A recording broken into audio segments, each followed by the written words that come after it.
Kapan balik? Mungkin minggu depan lah. Tadi ya mana? Tadi mendadak tapis sama Pak Ai. Pak Ayat tuh. Ada kapan itu? Kap. Apa ya? Iya Jo, sekolah minta tolong sama kau gitu. Gimana? Jadi gini, aku tuh bingung kan. Iya. Ada tugas MK kajian berat atas Al-Quran. Disuruh buat tugas, suruh menjelasin tentang materi pandangan Abraham Geiger terhadap Al-Quran. Nah, yang aku bingungkan nih, kita susah untuk menjelasin karena kurang referensi. Kira-kira kalian itu ada nggak kawan yang bisa bantu aku? Oh ada. Namanya Cici dari Prodiakti. Oh, bagus juga. Oke, bentar. Aku telepon dia dulu. Oke.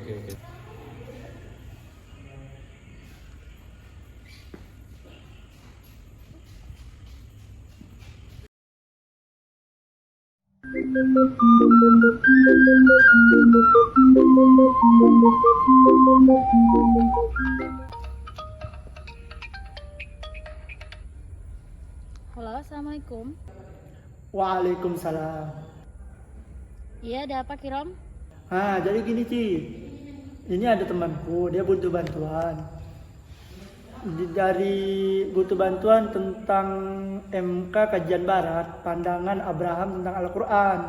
Kamu kira-kira bisa bantu nggak? Pandangan Abraham tentang Al-Quran ya? Bisa. Insya Allah bisa. Iya. Kayaknya ada lagi deh satu lagi teman kita dari Ilha, Oh siapa tuh? Zikri. Boleh kalau dia mau aja, nggak apa-apa. Oh iya, nanti aku calling dia ya. Oh ya udah, aku nunggu di kelas ya, kelas bawah. Oke. Makasih ya. Oke. Iya, sama-sama. Oke, assalamualaikum. Waalaikumsalam warahmatullahi wabarakatuh. Iya, Ma. Bentar ya, Ma. Nanti mau pergi.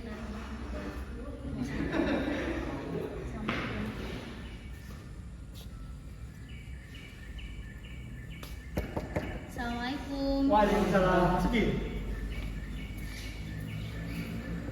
Ada apa, Kirom? Sebelumnya kenalin Ci, ini temanku namanya. No.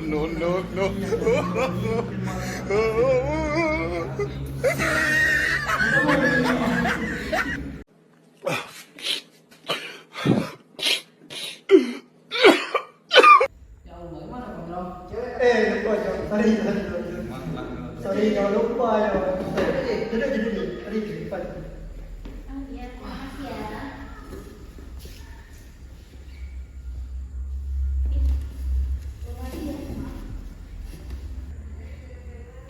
Tadi gimana Kak Papi? Kak Papi kan nama kamu? Iya benar. Oh iya, gimana? Lanjut. Jadi gini, kami tuh ada disuruh sama dosen tuh ngasih tugas untuk ngejelasin bagaimana pandangan Abraham Geiger itu terhadap Al-Quran. Oh iya. Kalau nggak salah dia pakar orientalis ya? Iya. Tapi ada beberapa teman aku sih juga bisa membahas tentang Abraham. Dia paham tentang Abraham itu dari Ilha, ilmu hadis, dan dari studi agama-agama ada juga SAA. Oh ya, Zikri mana? Katanya kesini tadi. Oh iya, astagfirullahaladzim, aku lupa. Jadi Zikri itu nggak bisa datang. Dia nggak bisa karena ada urusan keluarga. Jadi tenang aja kok. Tapi ada teman aku yang gantiin. Jadi ada teman aku perempuan. Dia dari Ilha. Dia paham juga tentang Abraham itu. Nah, nanti aku coba telepon dia ya. Cantik nggak Ci orangnya? Hus, kamu ini kira astagfirullahaladzim, kebiasaan. Ya namanya perempuan ya cantik wah gitu. Ya gitu deh, cantik. Bentar ya, aku coba telepon dulu buktinya. Oke.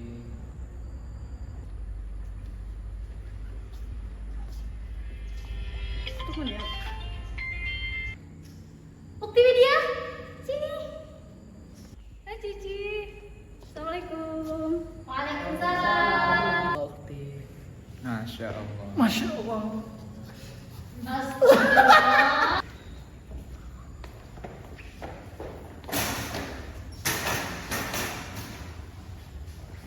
Nanti dulu punya kawan di mana?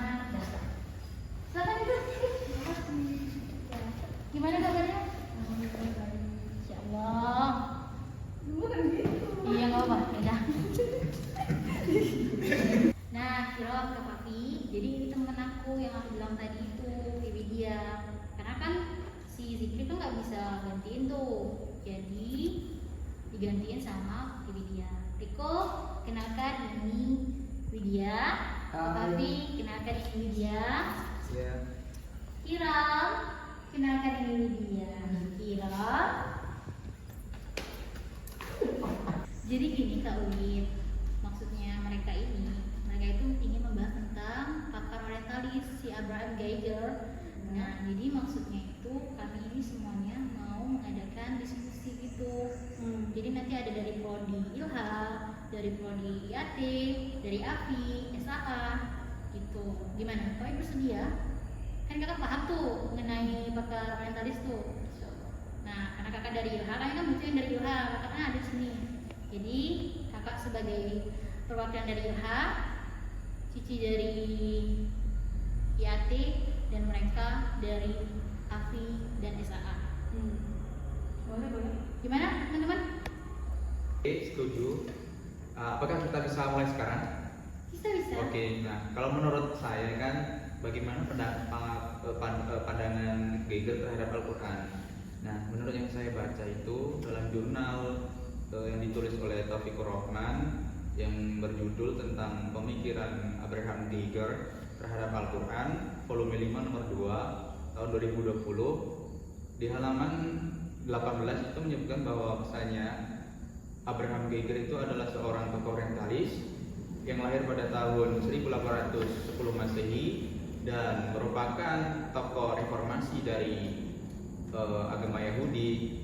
Dalam karirnya itu beliau salah satu memunculkan buku yang berjudul Washet Muhammad aus dem Judentum auf Genomen. Nah, dalam tulisan ini mampu mengantarkan beliau mendapat gelar sebagai PhD di University of Marburg. Nah, dalam disertasinya itu beliau mengatakan bahwasanya Al-Quran telah dipengaruhi oleh agama Yahudi, yang dimana beliau itu menyimpulkan ada 3. Nah, yang pertama nih dalam segi aspek bahasa. Aspek bahasa di sini meliputi dari 14 kosakata, yang dimana diantaranya itu adalah kata tabut, jahannam, Jannatu Aden, terus ada lagi Masani, Malakut, Jannatu Aden Taurat, dan lain sebagainya. Nah, yang saya simpulkan di sini dapatkan yaitu bahwasanya kata tabut itu kan menurut Abraham Geiger itu bukan berasal dari bahasa Arab, tapi melainkan berasal dari bahasa Ibrani. Nah, dalam bahasa itu tidak ada yang kata akhirannya itu ut. Itulah menurut saya. Nah, kalau menurut kamu gimana? Nah, jadi kan tadi Antum sudah menjelaskan tentang karya Abraham Geiger. Itu kan tadi ada 3 poin yang Antum jelaskan, tapi Antum cuma menjelaskan 1 poin. Nah, karena ingin menjelaskan pemikiran atau pandangan Abraham Geiger tentang poin yang kedua. Nah, di sini Ana akan menjelaskan dari jurnal Wendy Parwanto tentang pemikiran Abraham Geiger tentang Al-Quran. Jadi poin yang kedua itu kan konsep agama Islam. Nah, konsep agama Islam ini Abraham Geiger ini menjelaskan tentang keimanan. Salah satu contohnya yaitu tentang penciptaan langit dan bumi beserta segala isinya. Gitu. Selama 6 hari, di mana hal ini sejalan dengan pemikiran Nabi Muhammad terhadap Bible. Gitu. Ada di ayat lain menyatakan bahwa penciptaan langit itu selama 2 hari, penciptaan bumi itu selama 2 hari, dan penciptaan gunung dan tumbuhan itu selama 4 hari. Nah, itu pendapat yang Ana peroleh dari jurnal Wendy Parwanto. Nah, untuk selanjutnya mungkin bisa dijelaskan oleh saudari Widya. Bagaimana tanggapan Anda, Widya, tentang pandangan Abraham Geiger tentang Al-Quran? Ya, baik. Jadi di sini saya sedikit berpendapat tentang pemikiran Abraham Geiger tentang Al-Quran. Yaitu sudah dijelaskan oleh Kak Fafi dan Cici poin yang pertama dan juga poin yang kedua. Nah, jadi yang ketiga ini yaitu aturan hukum dan moral. Nah, Yahudi kaya akan ajaran tunggal gitu. Dan Nabi dianggap meminjam ajaran tersebut. Dalam artian kata ada beberapa aspek dalam ibadah sholat yang dianggap geiger, yaitu dengan ajaran Yahudi. Yang pertama, konsep sholat haud. Menurut Nabi Muhammad seperti Robi, yaitu menentukan posisi berdiri bagi ibadah sholat seperti dikutip Geiger dari Bible. Dengan kata lain, konsep sholat dalam kondisi berbahaya atau peperangan. Terus yang kedua, larangan sholat bagi yang mabuk. Dalam artian kata yaitu dalam kita melakukan ibadah atau sholat